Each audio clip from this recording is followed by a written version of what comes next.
Yo, what's up? Good morning guys. At ngayon ipapakita ko sa inyo kung paano magpalit ng indoor fan motor ng isang inverter na Midea 1HP air conditioning unit. Ayan, so baklasin lang ang cover at hindi ko na naipakita yung pagbaklas ng cover, no. Ayan na po, so babaklasin na natin itong kanyang indoor fan motor dahil hindi na po siya gumagana at naglalabas na siya ng E3 na error sa kanyang display, no.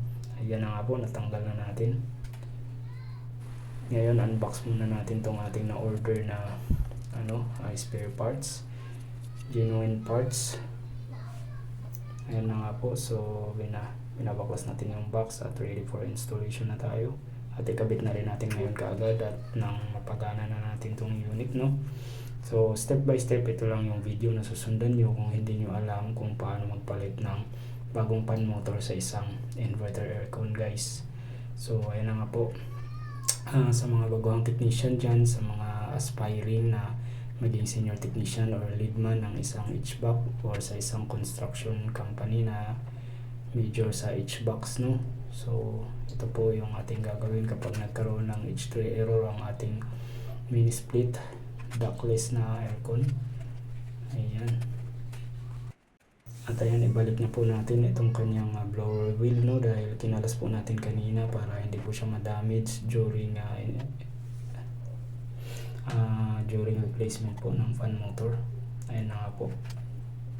So yun, lagay lang natin itong kanyang bushing, no. Ayan.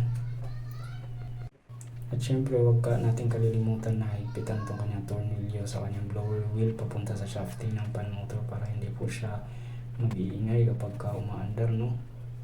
Ayan, so hindi ko na po ipapakita yung mga iba dito sa pag-assemble dahil which is napaka-basic lang naman po yung paglalagay ng cover, no. So after po natin kagad maikabit yung fan motor, ay testingin na po natin kagad ang unit para magkaalaman na kung maayos ba yung ating pagkakapalit ng fan motor. Ayan, so itong lock naman sa kanyang evaporator coil sa likod, kabit natin. Ayan, so nagbablog nga pala tayo dito, guys, kaya ayun. Ayan, so napalitan na po natin yung kanyang fan motor, bago na yan. At ngayon lumalamig na ang unit, malamig na lakas na rin yung buga. Ayos, kaya na po, malamig na, kaya kinabit na natin yung mga cover, no. Ayan mga kaibigan, tapos na tayo magpalit ng fan motor, malamig na siya.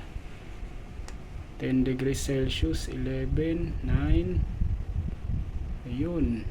At bago ko pala tatapusin itong aking munting video, guys, no, so isi-share ko lang sa inyo kung ano ba yung mga nagre-representa sa E3 na error. So una po dyan yung indoor fan motor, pangalawa po possible yung relay, pangatlo yung sensor, pang-apat pwede rin siyang sa photocoupler, and pang-lima pwede rin siyang sa kanyang system IC na mismo na nagde-drive ng fan motor. So kumbaga hindi lang po siya sa isa. So ito pong ginawa natin ngayon, nagkataon fan motor po ang sira, kaya medyo napadali po ang ating troubleshooting. So yun lamang po, i-share ko yung reason kung bakit siya nag-E3. Tapos na nga po ang ating munting video, guys. Thank you guys so much for watching.